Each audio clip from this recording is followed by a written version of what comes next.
Samantala, bukas ay nakatakda ng magpunta sa Amerika ang Team Pacquiao para ipagpatuloy roon ang pagsasanay ng ating pambansang kamao. Kaya kanina, itinodo na ni Manny Pacquiao ang kanyang pakikipag-sparring sa lungsod ng General Santos at nakatutok si Mav Gonzalez.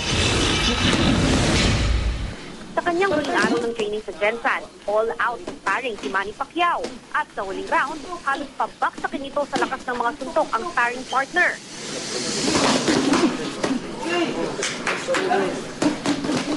Pagkatapos ng sparring, nagturo pa siya ng technique sa undercards niya.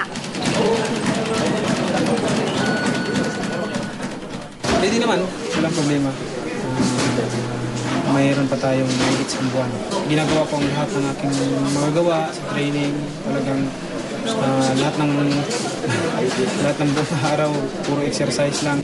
Yung hinahanap natin na agresibo siya, yung pagkauhaw niya sa laban. So, kumbaga naging komportable siya na dito ginanap yung training bago pumunta sa Amerika.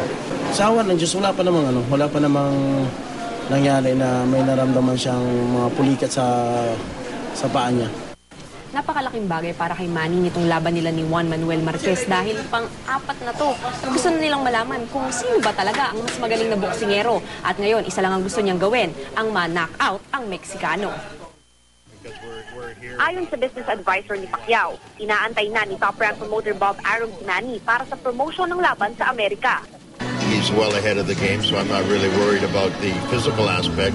I'm more concerned about the business end of the fight. You know, we need to get there to promote the fight, to increase pay-per-view and stuff like that.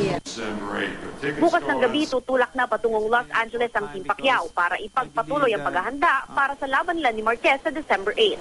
Mav Gonzalez, nakatutok, 24 oras.